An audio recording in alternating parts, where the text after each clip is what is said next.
नमस्कार मंडळी, मी संध्या स्वागत करते तुमचं आपल्या यूट्यूब चॅनलमध्ये, ज्याचं नाव आहे संध्याच क्रिएटिव्ह कॉर्नर. चॅनल आपलंच आहे, सबस्क्राईब करत चला. सबस्क्राईब केल्यानं काय होईल माहिती आहे का, जे कोणते मी पुढे व्हिडिओ टाकेल त्याचं नोटिफिकेशन येईल आणि होम पेजला डिस्प्ले होईल आपला व्हिडिओ. त्यासाठी नक्की सबस्क्राईब करा.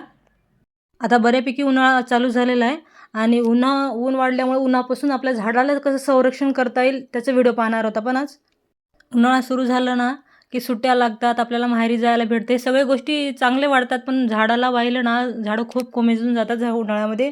मला ते नाही आवडत. कोमेजलेली झाडं पाहिले ना मला कसं तरीच होतं. हिवाळ्यात आणि पावसाळ्यात एक वेळेस दिलं तरी चालतं. पाऊस जर चालू असेल तर गरजच नसते. जेव्हा पाऊस बंद असेल तेव्हा टाकायची गरज असते. आणि हिवाळ्यात तर एक वेळेस किंवा एक दिवस आडवा एक दिवस चालत तरी चालते. पण उन्हाळ्यामध्ये ना 2 टाईम पाणी दिलंच पाहिजे आणि द्यावंच लागतं. दिलं नाही तर ते सुकले जातात. उन्हाळा ना चांगला सुरू झाला आता आणि उष्णतेचं प्रमाण वाढला. आपल्या वरच्या छतावर जायच्या पायऱ्यावर हे आपले सगळे झाडे लावलेली आहेत, गार्डनिंग केलेली आहे. आणि आपले वरचं सगळं उघडं आहे, म्हणजे वरी छत वगैरे काही टाकलेलं नसल्यामुळे डायरेक्ट सनलाईट पडते. आणि 7-8 तास सनलाईट जर पडली तर आपले झाडं राहणार नाही. त्यासाठी त्यावरी आपण ग्रीन नेट लावणार आहोत. त्याचीच तयारी आमचा रुद्र करायला पहा. चारीकडच्या ग्रीन नेटला गट्टी बांधून घेतली आणि सगळीकडे गच्च बांधून घेतलं. थोडं का ना प्रोटेक्शन होईल एवढ्याच आपल्या ग्रीन नेटने. सकाळचे कोवळे ऊनच राहील, दुपारच्या वेळेस थोडं नाही पडणार जास्त ऊन. तर काही करायचं असेल तर ना माझा मुलगा आणि माझे आहो ह्याच्यामध्ये मदत करत असतात प्रत्येक गोष्टीमध्ये. ग्रीन नेट खालून येत असताना बऱ्यापैकी थंडावा वाटत आहे. आता हे 2 प्रकार झाले, एक तर पाणी टाकायचं दररोज आणि ग्रीन नेट वापरायचं ओपन प्लेस असेल तर.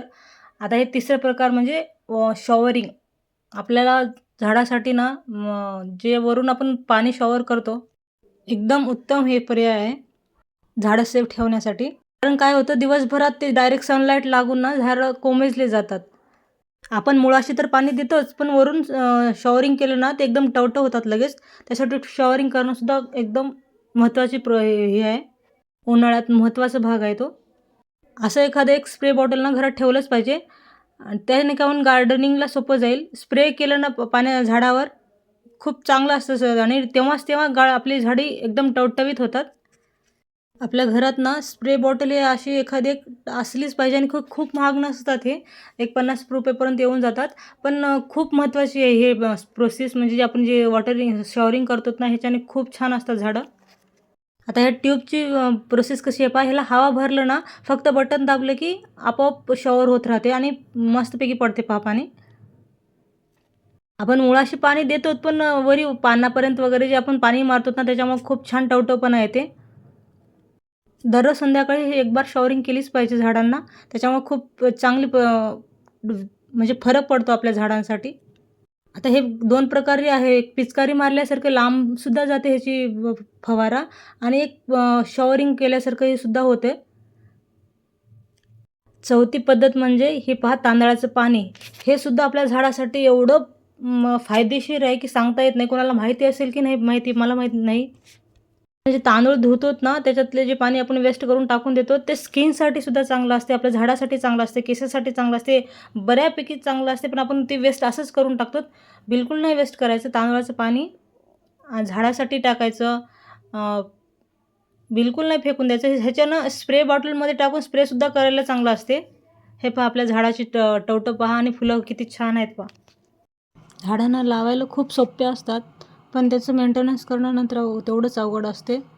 हे पहा, एक हायब्रिड गुलाबाचं रोप आहे आणि फूल किती सुंदर आहे बा त्याचं गुलाबी फूल.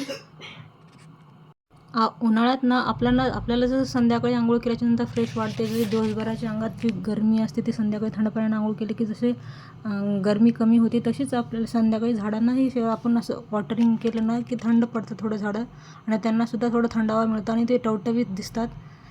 हे एक रबर प्लांट आहे, जे हे लो मेंटेनन्सचं आहे पहा. झाडं ठेवणं हे थोडं मेंटेनन्सचं काम आहे, पण ते घरात असल्याच्या नंतर ना खूप पॉझिटिव्हिटी असते घरामध्ये झाडांची. ज्याच्याकडे झाडं असतात ना त्यांना माहिती आहे. आता हे झाडावर पहा रोग पडलेला आहे. हे रोग घालवण्यासाठी ना एक टिप देते तुम्हाला. आणि ह्याच्यासाठी ना एक हळदीचं लिक्विड तयार करून घ्यायचं पाणी आणि एका स्प्रे बॉटलमध्ये टाकून असं त्याला स्प्रे करायचं. त्यामुळे हे रोग निघून जातील. जे रोग पडलेलं आहे त्याच झाडाला टाकायचं आणि दुसऱ्या पण सगळ्या झाडांना टाकून घ्यायचं. जे नकळत आपल्याला माहीत नसलेले सुद्धा झाडावरची रोगंसुद्धा ते कमी होऊन जातील. त्यासाठी सगळ्या झाडाला टाकून घ्यायचं. आणि असेच म्हणजे चांगले व्हिडिओ पाहण्यासाठी आपल्या चॅनलला सबस्क्राईब करा बरं का. आणि व्हिडिओ जर आवडला असेल तर चॅनलला लाईक करा, व्हिडिओला लाईक करा, चॅनलला सबस्क्राईब करा. बाय.